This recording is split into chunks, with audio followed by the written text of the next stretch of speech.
আর কিচ্ছু করতে পারেন না পারেন, শুধু একটা কথা বলে যাই, রমজান মাসে ফরজ রোজা রেখে অন্তত কোনো প্রকার হারাম কাজ, গুনাহের কাজ করবেন না। বাস এটুকু যদি করতে পারেন ইনশাল্লাহ আপনার রমজান সাকসেস।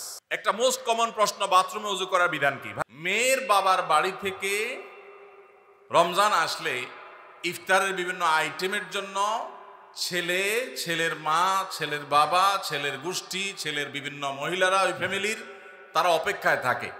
আপনি কাউকে লোন দিয়েছেন, হাওলাত দিয়েছেন, কবে দিবে জানেন না, যাকাত দিতে হবে কি হবে না। ভাইরা আমার, রমজান মাসে তারাবির নামাজ না পড়লে আমরা অনেকে মনে করি যে তার রোজাতে বোধহয় অসুবিধা হবে। এটা সম্পূর্ণ ভুল ধারণা। তারাবি একটা ইবাদত, রমজানের রোজাটা আরেকটা ইবাদত। যেহেতু তারাবি না পড়লেও রমজানের রোজা হয়ে যায়, তাহলে তারাবি পড়ার কি আর দরকার আছে? কেন? রোজা তো হয়ে যাবে। আলাদা ইবাদত।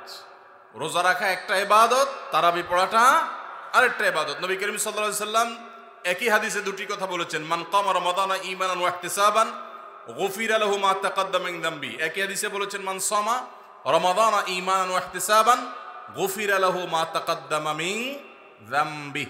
যে ব্যক্তি ঈমান এবং ইখলাসের সাথে রমজানের রোজা রাখবে, আল্লাহ তার পূর্বের গুনাহ মাফ করবেন। যে তারাবি পড়বে তারও পূর্বের গুনাহ মাফ করবেন ইনশাআল্লাহ। এই জন্য ভাইরা, তারাবির নামাজ পড়তে হবে। এটা সুন্নাহ, গুরুত্বপূর্ণ সুন্নাহ, সাধারণ সুন্নাহ না। নবী সাল্লাল্লাহু আলাইহি সাল্লাম ছাড়েন নাই, সাহাবীরা ছাড়েন নাই। কোনো ওজর ছাড়া তারাবি ছাড়া যাবে না। জামাত ছুটে গেলে একা একা হলেও পড়বেন, কিন্তু কোনো কারণে পড়তেই পারলেন না, সফরে আছেন, ট্রাভেলে আছেন, বাসে ছিলেন, ট্রেনে ছিলেন, নাইটে সফর করেছেন, তারাবি পড়তেই পারেন নাই, ইনশাআল্লাহ আপনার রোজা হয়ে যাবে। তাই বলে তারাবিকে অনেকে অবহেলা করেন আজকাল, যেটা তো সুন্নাত, না পড়লেই কি। এই অবহেলাটা আরেকটা দোষের। তাহলে আমাদের মধ্যে দুইটাই সীমা লঙ্ঘন। কেউ মনে করেন তারাবি না পড়লে রোজাই হবে না, এটা হলো বাড়াবাড়ি। আবার অনেকে মনে করেন তারাবি না পড়লেই বা কি, এটা হলো ছাড়াছাড়ি। এই বাড়াবাড়ি এবং ছাড়াছাড়ির মধ্যে আমাদের থাকতে হবে। আল্লাহ আমাদের তৌফিক দান করুন। ভাইরা আমার, আমাদের সমাজে বহুল প্রচলিত, বহুল প্রতিষ্ঠিত কুসংস্কারগুলোর মধ্যে থেকে একটি হলো এটি যে মেয়ের বাবার বাড়ি থেকে রমজান আসলে ইফতারের বিভিন্ন আইটেমের জন্য ছেলে, ছেলের মা, ছেলের বাবা, ছেলের গোষ্ঠী, ছেলের বিভিন্ন মহিলারা, ওই ফ্যামিলির তারা অপেক্ষায় থাকে। আল্লাহর জমিনে যদি 10টা নিকৃষ্টতম ছোট লোকই থাকে, তার একটা হলো এইটা।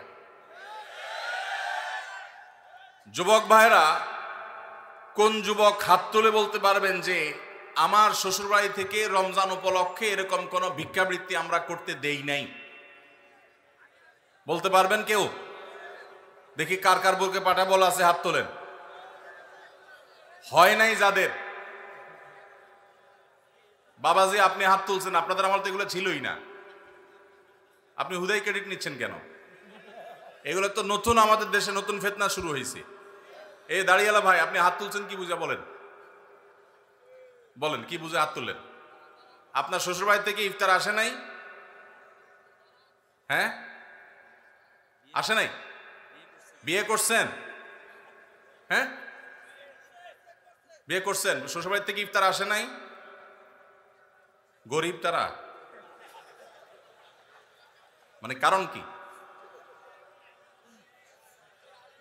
ভাইয়ের আমার, এদেশ থেকে যৌতুককে ওলামায়ে কেরাম মিম্বর থেকে, মাহফিলের মঞ্চ থেকে ঝেঁটিয়ে বিদায় করেছেন, আলহামদুলিল্লাহ। যৌতুকের অভিশাপ থেকে এদেশকে মুক্ত করেছেন ওলামায়ে কেরাম। এক চেটিয়া অবদান এদেশের ওলামায়ে কেরামের এই কাজটা।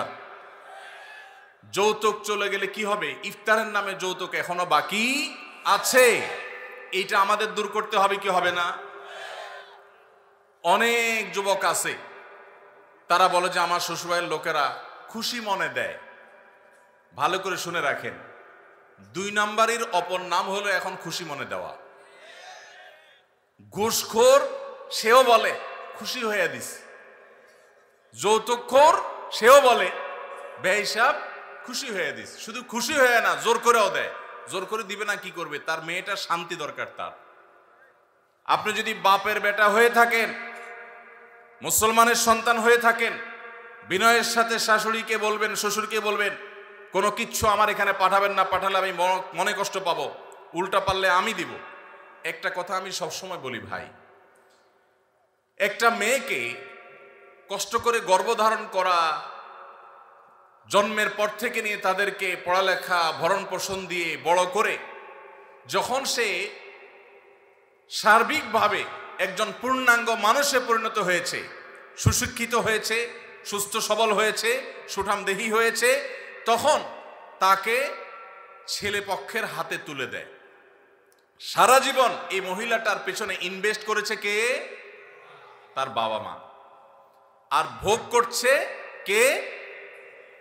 স্বামী এবং স্বামীর ফ্যামিলি। ঠিক না ভাই? ঠিক। পড়ালেখা করাইছে মেয়ের বাপ মা, ওই পড়ালেখা দিয়া, ওই শিক্ষা দিয়া স্বামীর ছেলে মেয়েকে সে পড়ালেখা করায়। ঠিক না ভাই? ঠিক। রান্না বান্নাটা শিখাইছে তার মা, ওই শিক্ষা দিয়ে রান্না বাড়া করে খাওয়ায় কারে? স্বামীকে, শ্বশুর শাশুড়িকে। ঠিক না ভাই? ঠিক। তাহলে উচিত হলো ছেলে পক্ষের মেয়ে পক্ষকে এটা বলা, বেহিসাবকে বলবে, ছেলের বাবা মেয়ের বাবাকে বলবে, বাবাজি বা ভাই, আপনার মেয়ে তাকে মানুষ করতে যত টাকা পয়সা লাগছে তার সব কিছু আমি দিতে চাই। এরপরও তো কোনো মানুষ কেনা যায় না, এটা কেনার জন্য দেওয়া না, অন্তত কৃতজ্ঞতা আদায়ের জন্য দেওয়া, এটা বলা দরকার ছিল। সেটা না করে উল্টা আস্ত একটা মেয়ে দিয়ে দিল, তার সাথে আবার আপনি যৌতুক আশা করছেন। আপনার চাইতে বড় ছোট লোক আল্লাহর জমিনে আর হতে। এই সমস্ত ভিখারীদেরকে ধরে ধরে আস-সুন্নাহ ফাউন্ডেশন ইফতার প্রজেক্টের জন্য পাঠায় দিবেন।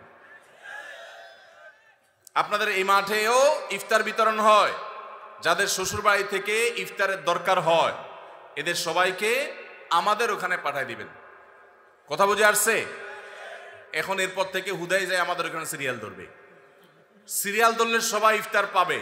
শর্ত হলো সে প্রকাশ্যে ঘোষণা দিবে, আমি শ্বশুরবাড়ি থেকে ইফতার প্রত্যাশী ছিলাম, কিন্তু সেখান থেকে ইফতার পাওয়ার কোনো ক্ষীণতম সম্ভাবনা না থাকায় আমি নিরুপায় হয়ে এখন আস-সুন্নাহ ফাউন্ডেশনের দ্বারস্থ হয়েছি।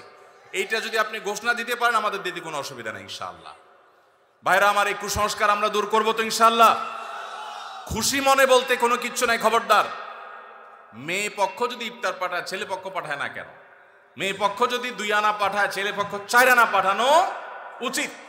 অনেক মহিলারা আছে ফ্যামিলির, তারা খোঁচাখুচি করে বৌমাকে। আল্লাহ আমাদের এই কুসংস্কার থেকে মুক্ত থাকার তৌফিক দান করুন। রোজা রেখে কোনো চুল বা নখ কাটা যাবে কিনা? রোজা রেখে চুল বা নখ কাটা যায় আপনাদের এলাকায়? যায়? আলহামদুলিল্লাহ, সহজ মাসালা। রোজা রেখে চুল বা নখ কাটলে রোজার কোনো অসুবিধা হয় না। রোজা রেখে সরিষার তেল গায়ে মাখলো কোনো অসুবিধা নেই। কোনো আপনার স্নো পাউডার ইত্যাদি ব্যবহার করলে এগুলোর কোনো অসুবিধা নাই, রোজা হয়ে যাবে ইনশাআল্লাহ। একজন 2টা প্রশ্ন করছেন। এক প্রশ্ন হচ্ছে, স্বামীর কথা শোনাটা যতটা জরুরি, স্ত্রীর কথা শোনাটা কি ততটা জরুরি নয়? স্বামীর কথা যতটা শুনবেন, স্ত্রীর কথাটাও কি ততটা শুনবেন কিনা? দেখুন, পৃথিবীতে ফ্যামিলি ব্যবস্থাপনা ইসলামে একটা আছে, আর এর বাইরে পশ্চিমাদের আরেকটা আছে। 2টা সিস্টেম। ইসলামের ফ্যামিলি ব্যবস্থাপনা হলো, আল্লাহ তাআলা কোরআনে পরিষ্কারভাবে নির্দেশ করেছেন, আর রিজালু কাওয়ামুনা আলান নিসা। পুরুষদেরকে আল্লাহ রাব্বুল আলামিন নারীদের উপরে দায়িত্বশীল করেছেন, তাদেরকে আল্লাহ তাআলা অভিভাবক বানিয়েছেন।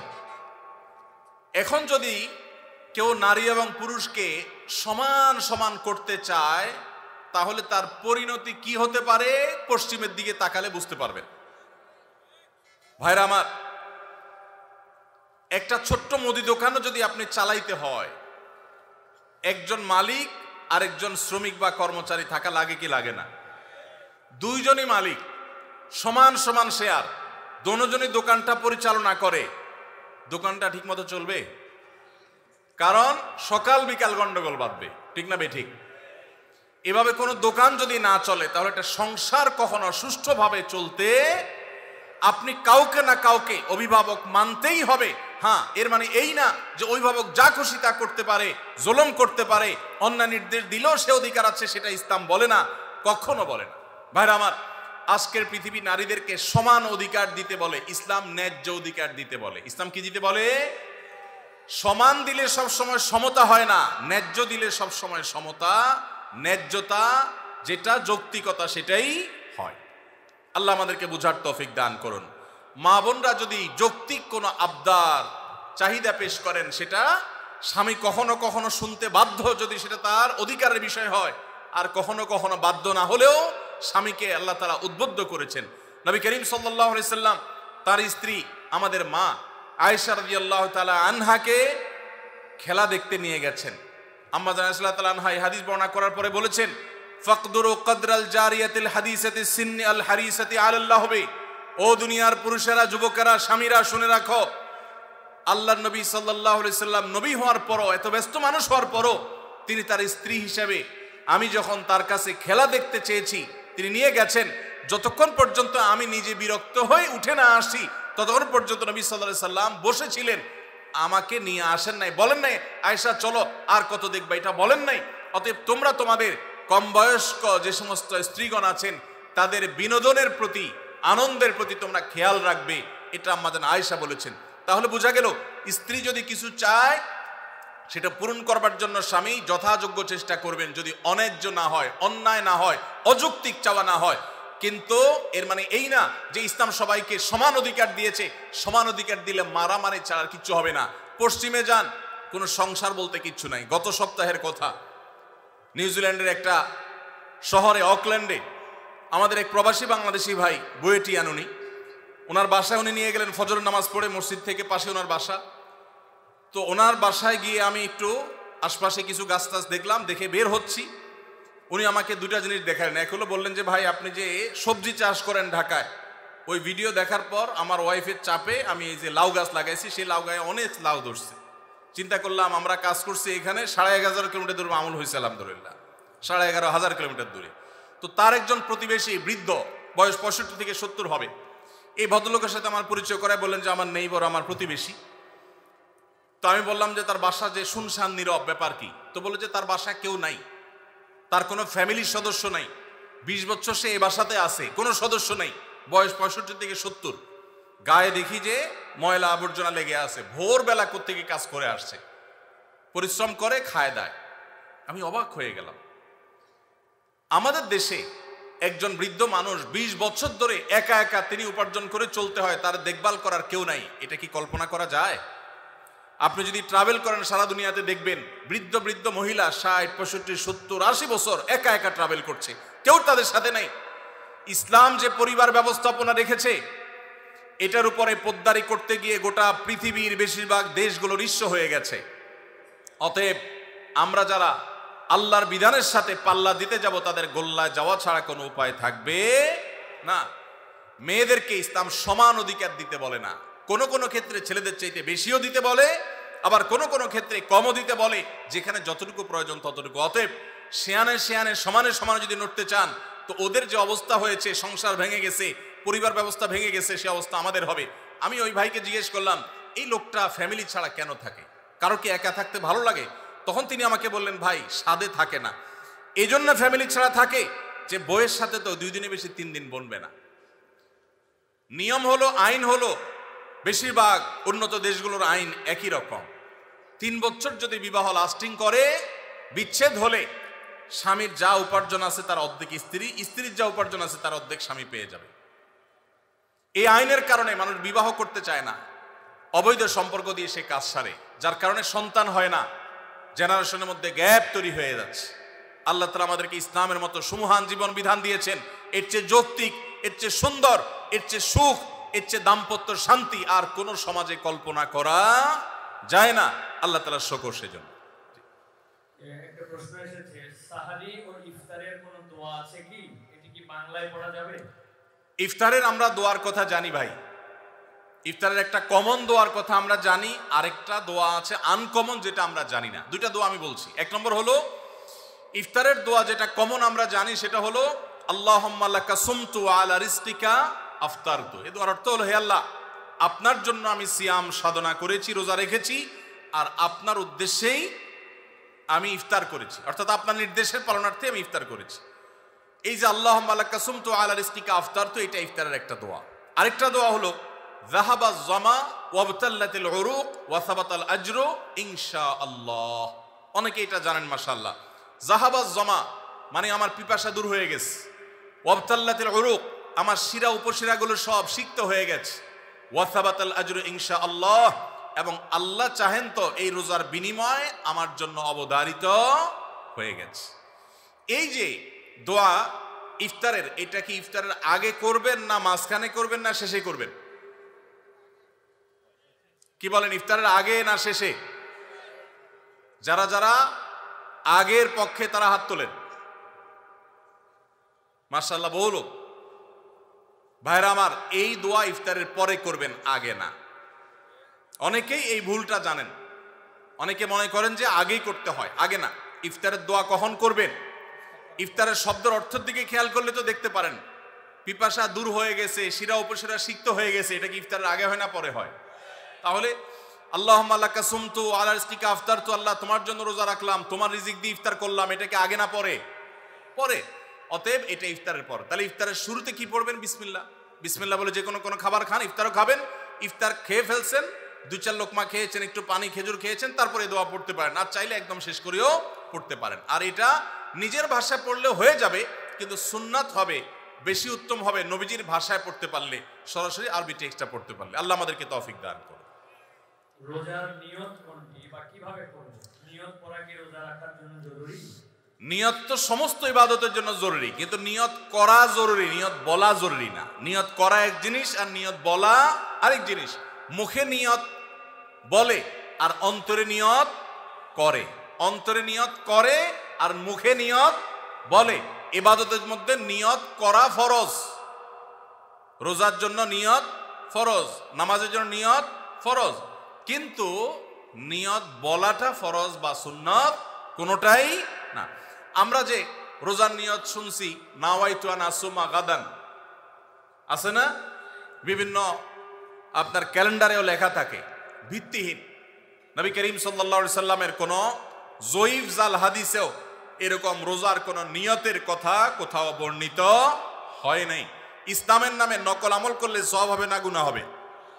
খবরদার। এই জন্য আমরা মেহরবানি করে, আমি কি জন্য ভোর রাতে উঠছি? সারি খেতে উঠছি। সারি খেতে উঠছি মানে কালকে রোজা রাখবো, এটাই তো আমার নিয়ত। মনের ইচ্ছা আছে, ইন্টেনশন আছে, এটাই নিয়ত। মুখে আলাদা নিয়তের উচ্চারণ দরকার নাই। কাউকে ফরজে হাসানা হিসেবে টাকা ধার দিলে সেই টাকার কি যাকাত দিতে হবে? কারণ সেই টাকা কখন পাবো অনিশ্চিত। ভাইরা আমার, অনেক দরকারি একটা প্রশ্ন। আপনি কাউকে লোন দিয়েছেন, হাওলাত দিয়েছেন, কবে দিবে জানেন না, যাকাত দিতে হবে কি হবে না? উত্তর হলো, কোনো টাকাই যাকাত মুক্ত থাকবে না যদি সেটা নেসাবকে স্পর্শ করে। এখন ধরুন আপনি আমাকে 1 লাখ টাকা লোন দিয়েছেন, 1 লাখ টাকা কি নেসাব টাচ করে না করে না? করে। 85 গ্রাম রূপা কেনার মতো টাকা থাকলেই নেসাব হয়ে যায়। তো 1 লাখ টাকায় 85 গ্রামের বেশি রূপা কিনা যায়। অতএব এটা নেসাব। নেসাবের মধ্যে যেহেতু আছে, অতএব এই 1 লাখের যাকাত কাউকে না কাউকে দিতে হবে। এখন টাকাটা আমি লোন নিয়েছি আর উনি আমাকে লোন দিয়েছেন। এখন যদি বলেন যে আমার যাকাত দিতে হবে, তো আমি তো টাকার মালিকই না, টাকা তো ওনার। তো এই জন্য যিনি লোন দিবেন যাকাত তিনি দিবেন। এখন একটা প্রশ্ন হয়, ভাই এটা কোনো কথা হলো? বেচারা টাকা লোন দিছে, হাওলাত দিছে সওয়াবের আশা, আবার তার যাকাতও তার দেওয়া লাগবে, কেমন কথা?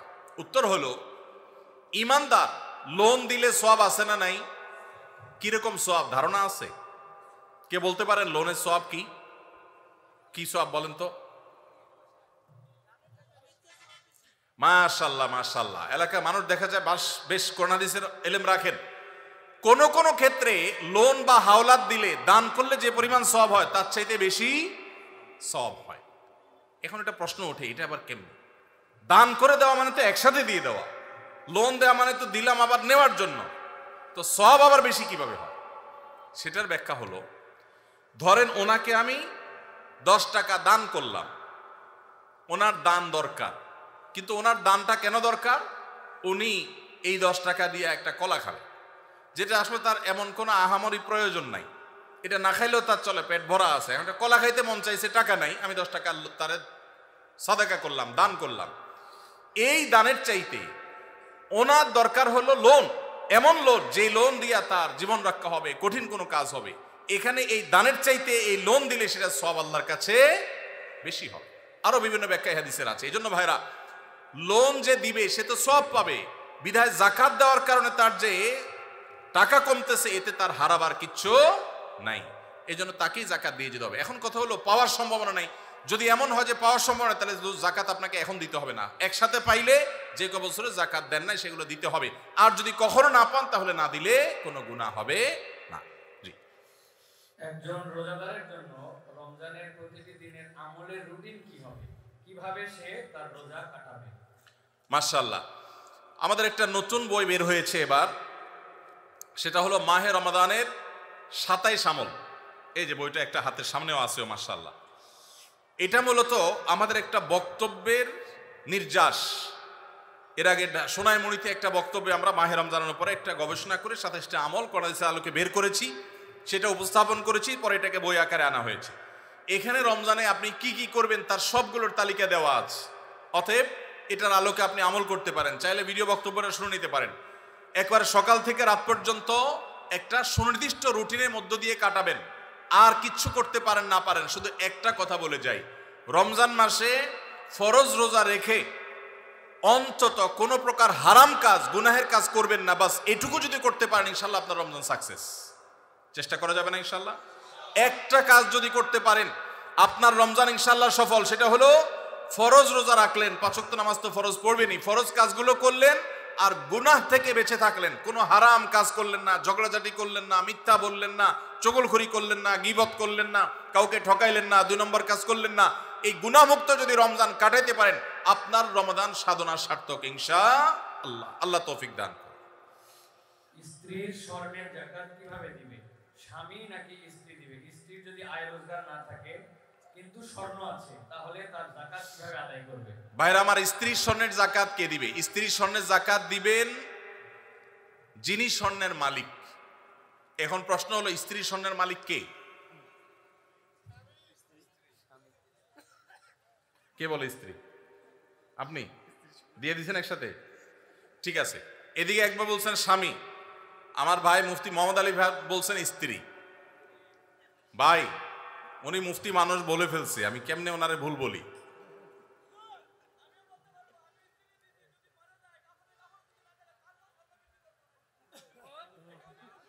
মাশাআল্লাহ মাশাআল্লাহ, আমার পক্ষে লোক আছে।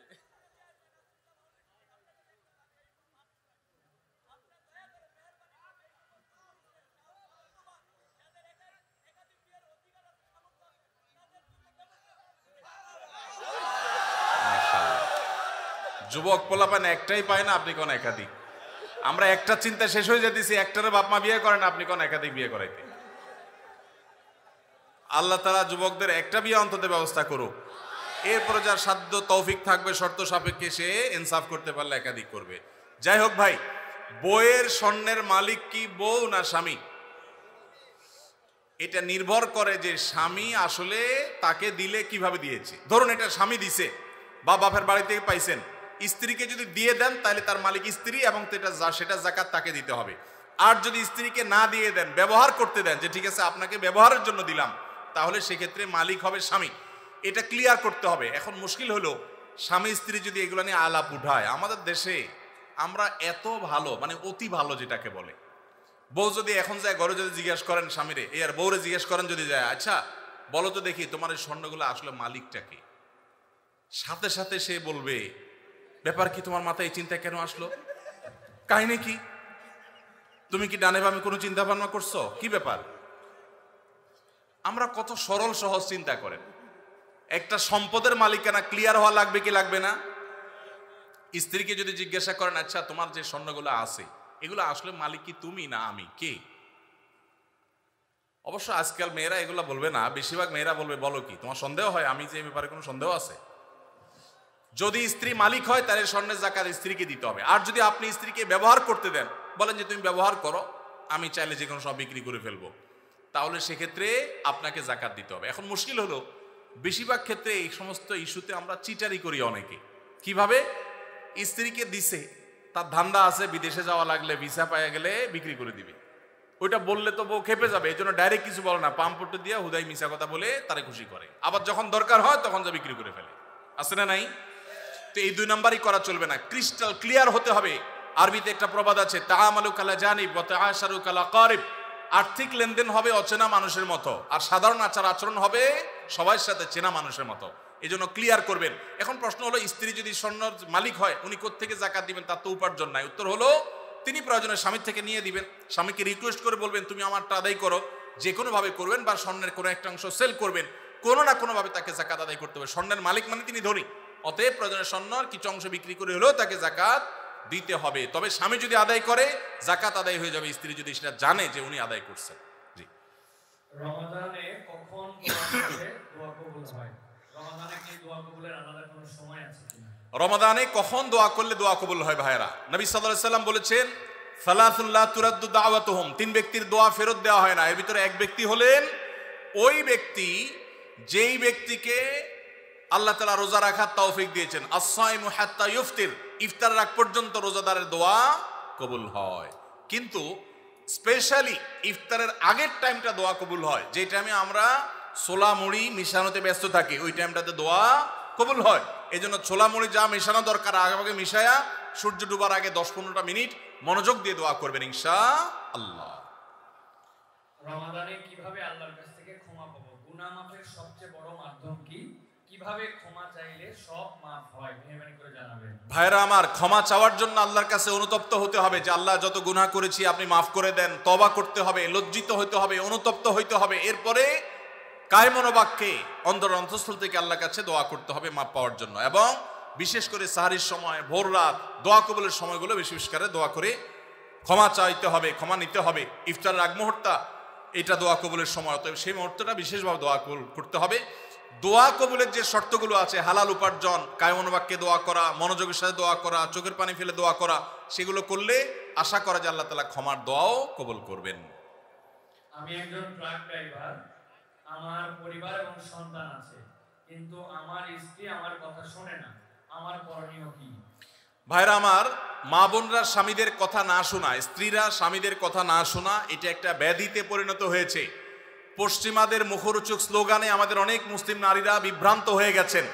মনে রাখবেন, কোন নারী যত রকম ইবাদত বন্দেগী করুক, তিনি যদি স্বামীর সাথে সবসময় আড়াআড়ি করা, স্বামীকে ইগনোর করা, তাকে অমান্য করার মানসিকতা তার মধ্যে তৈরি হয়, তাহলে তিনি কখনো নেককার মুসলিম নারী হতে পারেন না। যে ভাই এই প্রশ্ন করেছেন তাকে বলবো, বিয়ের আগে এটা ভাবা দরকার ছিল যে এই মেয়ের মধ্যে আল্লাহর ভয় আছে কিনা। যদি কেউ মুত্তাকি হয়ে থাকে, সত্যিকারে মুসলিম হয়, আল্লাহ ভীরু হয়, তিনি কখনো স্বামীর অবাধ্য হতে পারেন না। কোনো বিষয় নিয়ে মনোমালিন্য হতে পারে, মতভিন্ন হতে পারে, কিন্তু তাই বলে অবাধ্য হওয়া যেটা বলে সেটা হতে পারে না। এখন এই বোনকে আপনি মোটিভেশন দেন, তাকে ভালো মুসলমান বানাবার চেষ্টা করেন। আপনার কথা শোনানোর চাইতে তাকে আল্লাহর আনুগত্য করেন, আল্লাহর আনুগত্যে আনেন। আল্লাহর আনুগত্যে আসলে সে স্বামীর কথা এমনি শুনবে ইনশাআল্লাহ। শেষ করি, মনে হয় সময় অনেক হয়েছে। ভাইদেরও চলে যাচ্ছে। প্রশ্ন মোহাম্মদ আলী ভাই দিবে, আমি আচ্ছা দেখ। জি। পরিচিত এক হিন্দু বোনের প্রশ্ন, যে সন্তানটা মুসলিম বাবা মার ঘরে জন্ম হয় সে সাধারণত মুসলিম হিসেবে জীবন অতিবাহিত করে, আর যে সন্তান হিন্দু বাবা মার ঘরে জন্ম নেয় সে সনাতনী ধর্মে দীক্ষিত হয়। এতে মানুষের তো কোনো হাত নেই, স্রষ্টার চাওয়াতেই তো সে হিন্দু ঘরে জন্ম নিয়েছে। মুসলমান না হলে তাকে কেন জাহান্নামে যেতে হবে? তার জন্য ধর্মান্তরিত হওয়া কি সহজ কথা? ঠিকানা দেবিদ্বার, কুমিল্লা। ধন্যবাদ। যেই হিন্দু বোন প্রশ্ন করেছেন সেই বোনকে আমি বিনয়ের সাথে বলতে চাই, আল্লাহ রাব্বুল আলামিন আমাদের প্রত্যেককে বিবেক দিয়েছেন। যাকে আল্লাহ বিবেক দেন নাই, যিনি মানসিকভাবে সুস্থ নন, সেই লোকটা এই জবাবদিহিতার আওতায় নাই। আল্লাহ যাকে সুস্থ বিবেক দিয়েছেন তাকে তার বিবেক সত্যের প্রতি অনুসন্ধান করার, সত্যের পথ খুঁজে বের করার শক্তি সামর্থ্য দিয়েছেন। এটা ঠিক যে মুসলিম পরিবারে জন্মগ্রহণ করার কারণে একজন শিশু একটা অ্যাডভান্টেজ পায় ইসলাম গ্রহণ করবার জন্য। একজন শিশু তিনি অন্য ধর্মাবলম্বী মা বাবার ঘরে জন্মগ্রহণ করার ফলে সে এই অ্যাডভান্টেজটা পায় না, এটা ঠিক। কিন্তু আল্লাহ যে তাকে বিবেক বুদ্ধি দিয়েছেন, সেই বিবেক বুদ্ধি খরচ করা তার কর্তব্য। তার কাছে ইসলামের দাওয়াত যদি পৌঁছে থাকে, ইসলাম যে একমাত্র সত্য ধর্ম, সেই আহ্বান যদি পৌঁছে থাকে, আল্লাহ কোরআনে বলেছেন ইন্নাদ-দীন ইনদাল্লাহিল ইসলাম, ইসলাম হলে আল্লাহর কাছে একমাত্র মনোনীত দিন। আল্লাহ বলেছেন ওমান ইয়াবতাগি গায়রাল ইসলামি দীনান ফালান ইউকবালা মিনহু, কোন ধর্মকে দিন হিসাবে গ্রহণ করবে সেটা আল্লাহর কাছে অ্যাকসেপ্ট হবে না। এই যে অ্যাকসেপ্টেড হবে না দিন ছাড়া অন্য, ইসলাম ছাড়া অন্য কোনো কিছু, এই দাওয়াত পৌঁছার পর তার দায়িত্ব হয় তার বিবেককে খরচ করা, এটা আসলেই সত্য দিন কিনা সেটা অনুসন্ধান করা। সে এতটুকু যদি না করে তাহলে সে তো আল্লাহর কাছে দায়ী হবে। হ্যাঁ, যেটা আপনি বলেছেন যে অমুসলিম পরিবারে জন্মগ্রহণ করে ইসলাম গ্রহণ করা কি সহজ কাজ? না, সহজ কাজ না, কঠিন কাজ। আর এই কঠিন কাজের জন্যই তো তার বিনিময় এত বেশি যে সে যত পাপ করেছে আল্লাহ তাআলা এই কঠিন কাজটা করার কারণে তার সব মাফ করে দিবে। আল ইসলামু ইয়াহদিমু মা কানা ক্বাবলাহু, ইসলামের আগে সবগুলো আল্লাহ তাআলা মাফ করে দিবেন, কারণ সেই কঠিন কাজটা করেছে। মুসলমানকে তো এরকম আল্লাহ তাআলা তার পুরো প্রোফাইল ডিলিট করে দেওয়ার মতো কথা বলেন নেই। এটা নতুন ইসলামে যারা আসবেন তাদের জন্য রয়েছে। আর যারা খ্রিস্টানদের সম্পর্কে আল্লাহ বলেছেন আহলে কিতাবদের সম্পর্কে যে তারা যদি ইসলামে আসে তাদেরকে ডাবল সওয়াব আল্লাহ তাআলা দিবেন, কষ্ট হবে, ফ্যামিলির বিরুদ্ধে তাকে যেতে হবে, এই জন্যই তো আল্লাহ তাআলা এই রিওয়ার্ডগুলো তাকে দিচ্ছেন। আল্লাহ আমাদের সবাইকে হেদায়েত লাভ করার তৌফিক দান করুন। কাউকে আল্লাহ তাআলা মুসলিম বাবা মার ঘরে জন্মগ্রহণ করিয়ে অ্যাডভান্টেজ দিয়েছেন, কাউকে আল্লাহ তাআলা মুসলিম সোসাইটির মধ্যে রেখে অ্যাডভান্টেজ দিয়েছেন, কাউকে আল্লাহ বিবেক বুদ্ধিতে শার্প রেখে তাকে অ্যাডভান্টেজ দিয়েছেন। অ্যাডভান্টেজ সবাই কম বেশি পাচ্ছে, তবে আমাদের কাছে শুধু নিজেদের দুর্বলতাটাই চোখে পড়ে। আল্লাহ আমাদেরকে হেদায়েতের পথে পরিচালিত করুন, বলুন আমিন। ভাই আপনারা উঠা বসা করেন না, একটু বসেন, আমরা আর কয়েকটা প্রশ্ন উত্তর দিয়ে শেষ করবো ইনশাআল্লাহ। জি, স্বামী আদেশ করলে কি শ্বশুর শাশুড়ির সেবা করতেই হবে? সেবা করতে গিয়ে অনেক সময় আমি অসুস্থ হয়ে যাই, এক্ষেত্রে ইসলাম কি বলে? ভাইরা আমার, স্বামী যদি আদেশ করে যে আমার বাবা মার খেদমত করো, এখন বোনের প্রশ্ন হলো আমি অসুস্থ হয়ে গেলেও কি স্বামীর সে নির্দেশ মানতে হবে কিনা? উত্তর হলো না। যদি এই পর্যায়ের হয় যে আপনি শ্বশুর শাশুড়ির সেবা করতে গিয়ে আপনি সুস্থ না থাকেন, এই পর্যায়ের আপনার সেবার প্রশ্ন আসে, তো আপনি নিজেকে অসুস্থ করে ফেলে তারপরে শ্বশুর শাশুড়ির খেদমত করতে হবে, এত কঠিন নির্দেশ ইসলাম আপনাকে দেয় নাই। তবে এ জাতীয় ইস্যুতে আমি অনুরোধ করব, কোনো ভালো বিচক্ষণ বিদগ্ধ আলেমের কাছে দেখা করে উভয়ের পরিস্থিতি পর্যালোচনা করে অ্যাসেসমেন্ট করিয়ে তারপর সমাধান নেওয়ার চেষ্টা করবেন। কারণ এখানে আপনার কাছে যেটাকে মনে হচ্ছে বাড়াবাড়ি, আদতে সেটা খুব নর্মাল বিষয় হতে পারে। এই জন্য তৃতীয় পক্ষের কারোর সহযোগিতা নিলে সেটা সবচেয়ে ভালো হয়।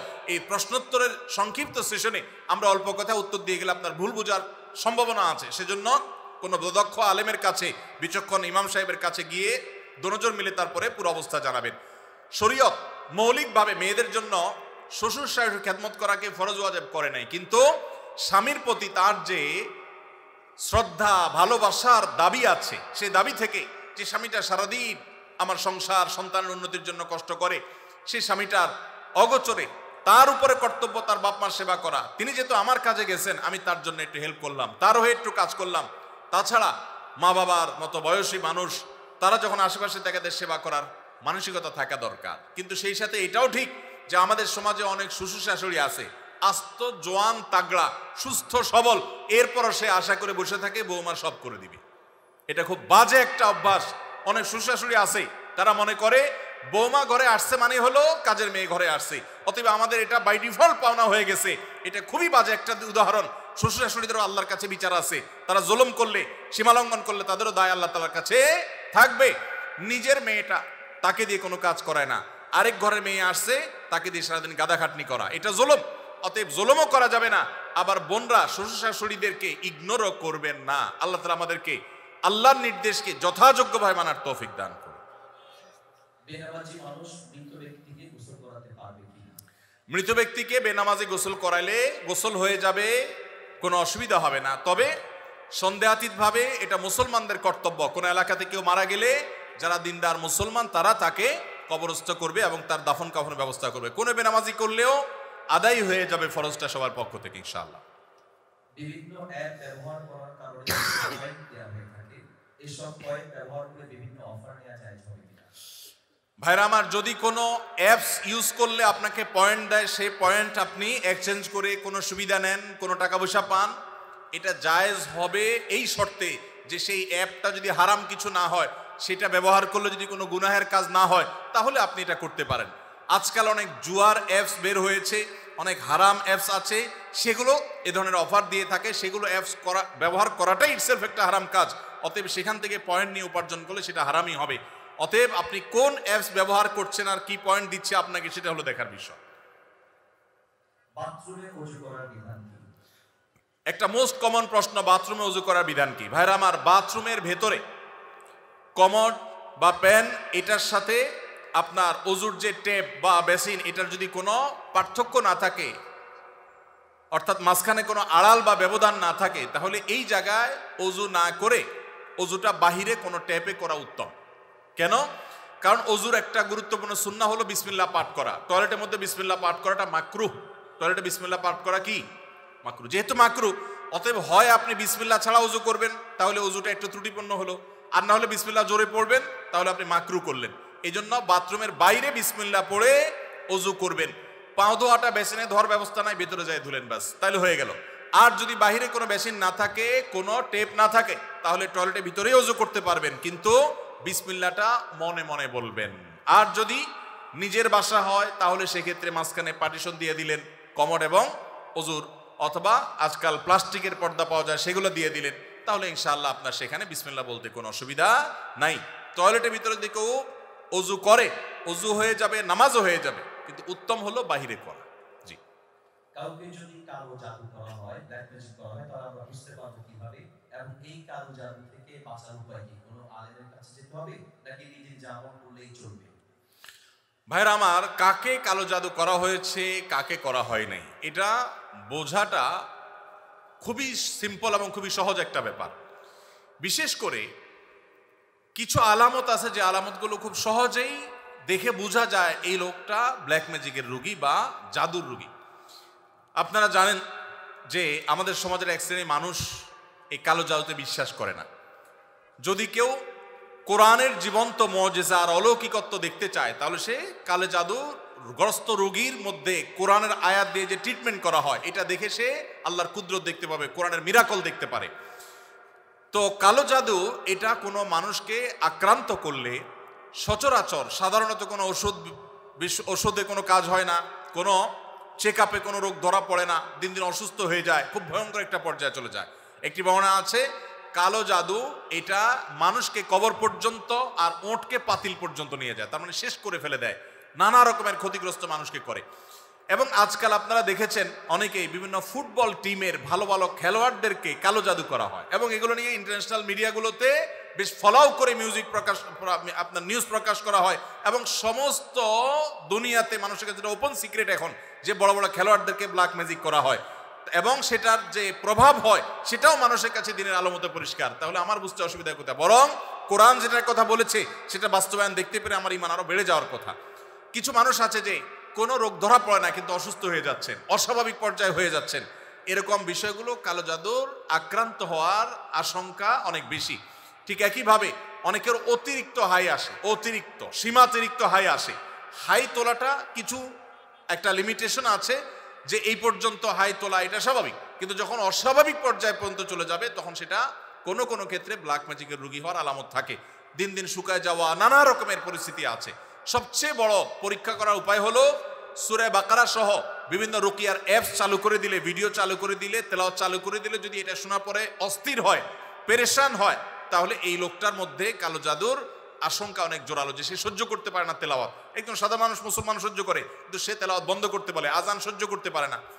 এরকম বিষয়গুলো সাধারণত ব্ল্যাক ম্যাজিক কাউকে করা হয়েছে তার একটা আলামত হয়। সবচেয়ে ভালো হয় ভালো কোনো রাকির কাছে গেলে তারা এটাকে অ্যাসেসমেন্ট করতে পারে বিভিন্নভাবে, এবং ধরা পড়ে যে তার কালো জাদু হয়েছে কি হয় নাই। আজকাল এই আপনার রাকিদের নামে অনেক লোকজন আছে যারা কবিরাজি করে, উল্টাপাল্টা পদ্ধতি করে, ভালো মানুষও কালো জাদুর রোগী বানায় দেয়। অনেকে আছে নাম, বাপের নাম বললে বলে দেয় যে জাদু করছে কি করছে না, এগুলো সবই বোগাস এবং এগুলো কোনো সঠিক পদ্ধতি না। আমার পরিচিত একজন বলল যে আমার এক দাদা বহু আগে মারা গেছেন, তো এরকম এক কবিরাজের কাছে যায় বললাম আমার দাদার নামে এটা, তার বাপের নামে এটা, দেখেন তো তার কোনো জাদু টাদু আছে কিনা। বলে হায় হায় রে, শেষ করে ফেলছে, তো আর বেশি দিন বাঁচবে না, অথচ উনি মরে শেষ। তো এরকম বন্ডামি ভাওতাবাজিও আছে। এই জন্য যারা কোরআন হাদিসের আলোকে রুকিয়া করে, ঝাড়ফুঁক করে, এরকম মানুষদের শরণাপন্ন হবেন। এই সমস্ত প্রশ্ন উত্তর দেওয়ার কারণে আমার কাছে সব ঝাড়ফুঁক নিতে আসে। আমি কোনো রাখি না ভাই, আমি নিজে অন্যদের কাছে ঝাড়ফুঁকের আমলটা নিতে হয়, অ্যাডভাইসটা নিতে হয়। ভাইরা আমার মনে হয় শেষ করা দরকার নাকি? আচ্ছা, শেষটা বলেন। আমার শ্বশুরবাড়ির লোকজন আমার স্ত্রীকে জোর করে আমার কাছ থেকে আলাদা রাখে, অথচ আমার স্ত্রী আমার সাথেই থাকতে চায়, এক্ষেত্রে আমার করণীয় কি? আপনার ও প্রশ্ন, ঠিক আছে ভাই। অনেক কমবখ্ত বাপ মা আছে, হতভাগা বাপ মা আছে, কপাল পোড়া, মেয়ে স্বামীর সংসার করতে চায় কিন্তু বাপ মা বাধা দেয়, আছে না নাই? মেয়েটা ভালো কিন্তু বাপ মা ফুসলায়, আরে আমার ভাতের অভাব পড়ছে না কিন্তু চলে আস। এর মতো কপাল পড়া বাপ মা আর হতে পারে না। বাইরে আমার, বেশিরভাগ সংসারে স্বামী স্ত্রীর মধ্যে অশান্তি সৃষ্টি করে তৃতীয় পক্ষ। কারা করে? তৃতীয় পক্ষ। আমি এই জন্য বলি, সাক্ষাৎ শয়তান যদি দেখতে চান, একবারে আপাদমস্তক শয়তান, তাহলে স্বামী স্ত্রীর মধ্যে অশান্তি সৃষ্টি করার জন্য যে ভূমিকায় অবতীর্ণ হবে, এ হলো সাক্ষাৎ শয়তানের ভূমিকা অবতীর্ণ হয়েছে। কথাকে বুঝাতে পারছি? শয়তান সবচেয়ে খুশি হয় কোন কাজে জানা আছে আপনাদের? কোন কাজে সবচেয়ে বেশি শয়তান খুশি হয়? কোন সংসার ভেঙে দিলে, স্বামী স্ত্রীর মধ্যে বিচ্ছেদ হলে। আপনারা হাদিস শুনছেন, প্রসিদ্ধ হাদিস, শয়তান তার সিংহাসন পানির উপরে স্থাপন করে এবং শয়তান তার চেলাদেরকে ছেড়ে দেয়। চেলারা সারাদিন আকাম কুকাম করে সারাদিন অপকর্মের পরে ফিরে এসে তাদের দলনেতাকে বলে, আমি একজনকে খুন করিয়েছি, একজনকে দিয়ে, আরেকজনকে দিয়ে একটা মিথ্যা বলিয়েছি, আরেকজনকে দিয়ে মাদকাসক্ত করিয়েছি, আরেকজনকে দিয়ে অমুক জেনা করিয়েছি। তখন শয়তান বলে, হ্যাঁ অবশ্যই কিছু না কিছু করেছ। কিন্তু যখন কোন শয়তান এসে বলে একজন স্বামী স্ত্রীর মধ্যে বিচ্ছেদ ঘটায় দিছি, তখন শয়তান বলে তুমি সবচেয়ে বড় কাজ করছো। সে সবচেয়ে বড় খুশি হয়। যে সমস্ত পুরুষেরা মহিলাদেরকে অথবা পুরুষদেরকে উস্কায়, দেখবেন যে অনেক মহিলাকে যায় অনেকে বলে, ভাবি আপনার মতো মানুষের সাথে ভাই রাগ করে কেমন?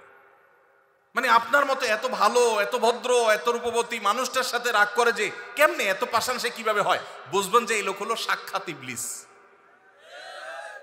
আবার একই কথা ওই পুরুষ লোকটাকে যদি বলে যে ভাই আপনি তো রাজপুত্র, মাশাআল্লাহ, আপনার কপালে রাজরানী আসলেও কম হবে ভাই, তাহলে তার উস্কায় দিচ্ছে। তার মানে সে মনে মনে চিন্তা করবে, তাহলে আমার বউ এটা আমার জন্য আসলে মানায় না, আমি তাহলে এত বয়সী যোগ্য পুরুষ, তাহলে তার স্বামীর সাথে, তার স্ত্রীর সাথে তার দূরত্ব বাড়বে কি বাড়বে না?